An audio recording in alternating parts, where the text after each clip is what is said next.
Backgammon is a fun game, there's no denying that, but my wife and I come from a background of tabletop board gaming where we're playing with 4+ people, laughter abound, drinks and food strewn about, and by the end of the day we're checking our watches wondering what happened to all the time. What if I told you that was possible with backgammon as well? Well, it is, and it's called a chouette.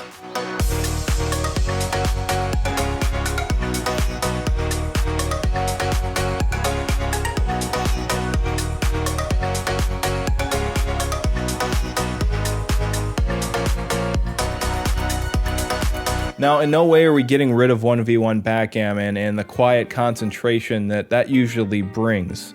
But as we started attending more tournaments, we started hearing this word whispered about as we were playing. Chouette. There were people in the lobbies crowded around a backgammon board, 3, 4, sometimes 8 to 10 people or more playing around a backgammon board, and that got us wondering, what the heck were they doing? Well, it turns out they were playing a chouette, and the more we talked about that in our videos and brought it up, not only were we interested in it, but it turns out some of you were as well. It must be noted that one must be familiar with the rules of backgammon in order to play a chouette. So, what is a chouette? In a nutshell, it's backgammon that can be played with more than 2 people. It's also typically a betting game, but it doesn't have to be. And if you're playing with better players, it might just be one of the cheapest ways to get better at the game. Now, you might be wondering, what exactly do I need to play a chouette?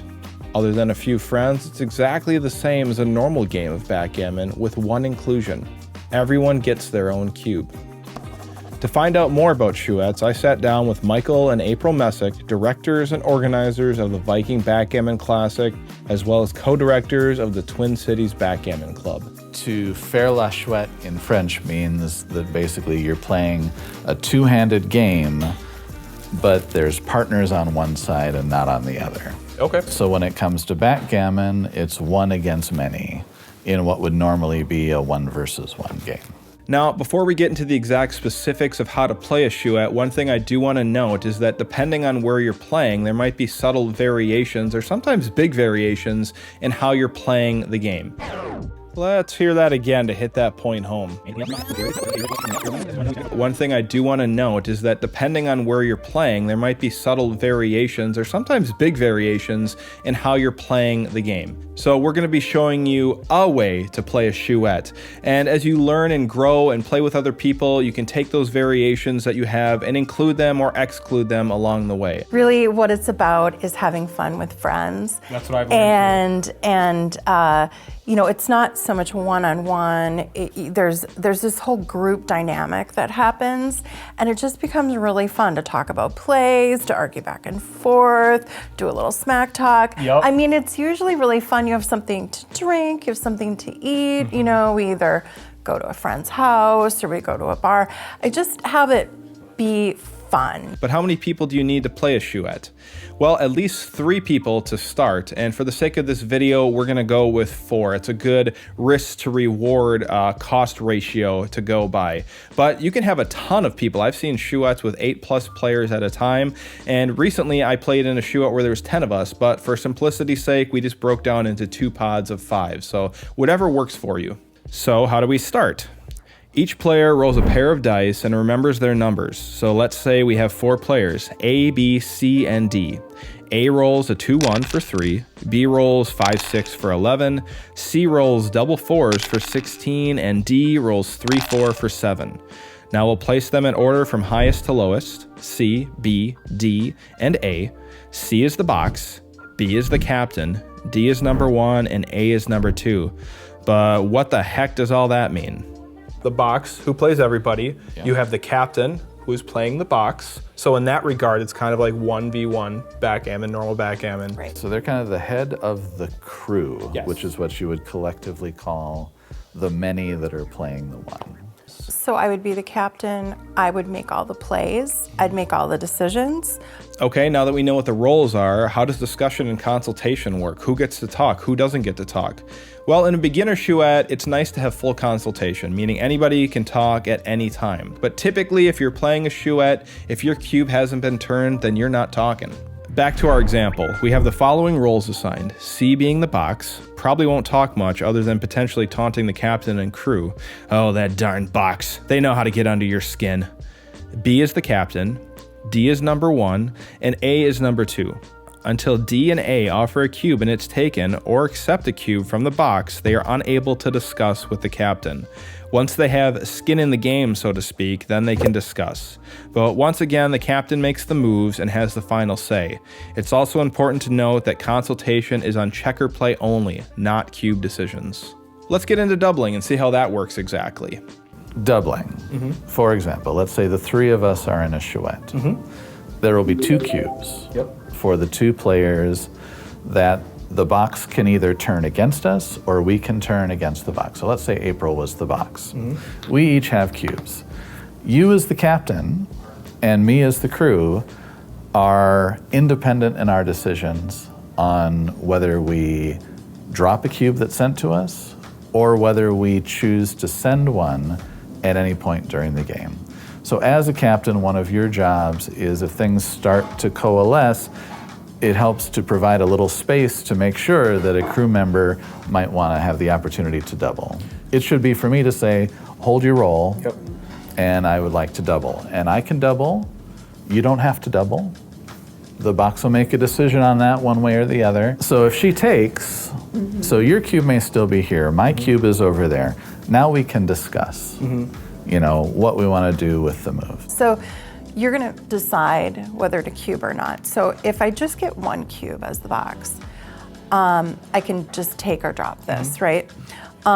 If you decide to double, I have to take at least half, which means I can take 1 cube and drop the other, or I can take them both. And this is a huge reason why Chouettes are so great, because they're super informative. If you're playing with better players, they're probably making moves faster than you would. They're probably cubing before you do. And you're getting to see when something's a cube decision, when it's a take, when it's a pass. It's a very informative way to play the game if you're playing with somebody who's better than you. Now we get into a little nitty-gritty. Let's go back to our example of 4 players. On the initial double only, if the box is doubling, they need to double at least half of the crew rounded up, so 2 people. Although typically, they'll just double everyone. It also must be noted that when the crew is being doubled, it's recommended the doubles be resolved from the top down, meaning the captain chooses first, then number 1, then number 2, etc. If the box is being doubled by the entire crew on an initial double, then once again, if the box is going to take, they have to take at least half rounded up of the doubles being offered. So 2 in our example, and one of them must be the captain. If the entire crew isn't doubling, or it's not the initial double, say for example the captain and number 1 is doubling, but number 2 chose not to, the box can of course take both or drop both, but if he only wants to take 1, then it must be the captain, and number 1 would get dropped. If the captain is doubling by himself and the box chooses to drop them, then the next person in the rotation will take over for the remainder of that game.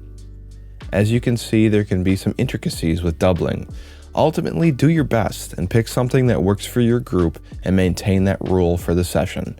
Prioritize fun. Rules can always be adjusted to better fit your group in sessions down the road. Another place I see a little variation is that if the box drops the captain's cube. So typically, if the box drops the captain's cube, then they lose their role as the box at the conclusion of the current game. But the Twin Cities Club plays it a little bit differently. So in Minnesota, the rule is the box has to win the game, the ultimate game, and have at least 0 or a positive point result. We're almost done with doubling, I promise. Doubling is definitely one of the biggest parts of a Chouette, so there's a lot to it. Now on to the last bit of knowledge for doubling, Jacoby, beavers, and raccoons. And yes, you heard that right. Say both of you double, and I can take these 2 cubes, or I can choose to beaver them. Yes. Are we talking about beavers? All right. Let's do it. So a beaver is, I turn it to 4. I say, this is a bad double. This is usually, it's a bad double. I think I'm actually advantaged. Why are you guys doubling? So I'm gonna do I'm going to beaver it. So I'm going to beaver Michael, and I'm going to beaver Jason. Then you have a choice. So now it's back in our ballpark. Right. So now you can drop this, or you can say leave it at 4, or you can rack it. It takes it to 8, which is actually short for raccoon. There's a lot of animals in backgammon. Do we think that she's wrong and we actually definitely have the superior position? Then we try to punish her by turning it to 8. And you always, since we doubled you still always keeps maintain the cube, no matter if it was a beaver, raccoon, any of it, right? Correct. Absolutely. I keep it, unless you drop it and then it goes to the middle. And the Jacoby rule states that if the cube hasn't been turned, then gammons and backgammons don't count. So if you're playing a game and you gammon or backgammon your opponent, but there was never a double, then it's still only 1 point. So let's go on to rotation and scoring. Back to our initial example. C is the box, B is the captain, D is number 1, and A is number 2. The game has ended. The box doubled the whole crew, B, D, and A, and the entire crew dropped. The box gains 1 point from each crew member, going to +3. The crew, B, D, and A, each go down 1 point, going to -1. You always want to balance the points at the end of each round to make sure it equals 0. 3 minus 1 minus 1 minus 1 equals 0. Since the box won, they maintain their role. B, who was the captain, goes to the bottom of the list, becoming number 2. D, who was number 1, becomes the captain, and A, who was number 2, becomes number 1. Let's go another round to really hit this point home. The crew, D, A, and B, doubled the box and won a gammon. Each of the crew members gains 4 points, going to +3 points each. The box loses 12 points, going to -9. Since the box lost, they move to the bottom of the list, becoming number 2. D, who was the captain, now becomes the new box. A, who is number 1, becomes the captain, and B, who is number 2, becomes number 1. As you can imagine, the order can get confusing in a hurry. So we do either Jenga blocks, sometimes people have magnetic little wipe pads, but I like the Jenga blocks. So You can just tear pieces of paper too. paper is fine too. So that's the basics of a chouette. It might seem like a lot, but I think you'll find that as you play, it'll become second nature to you. And the beauty of it, especially if you have a small group of friends that you're kind of doing a homebrew with, you can add and subtract things to make it work for your individual group. So if you'd like to see a chouette played in this basic style, we have a video coming out soon. And if it's out already, you can find that right here. And I think you'll find that it's a lot of fun and educational, and hopefully it will help you along your road to chouetting as well. Special thanks to Michael and April Messick in the Twin Cities for helping me sort all of this out, and for introducing Brian and I to our very first chouette over a year and a half ago. This whole video is really an extension of what they did for us.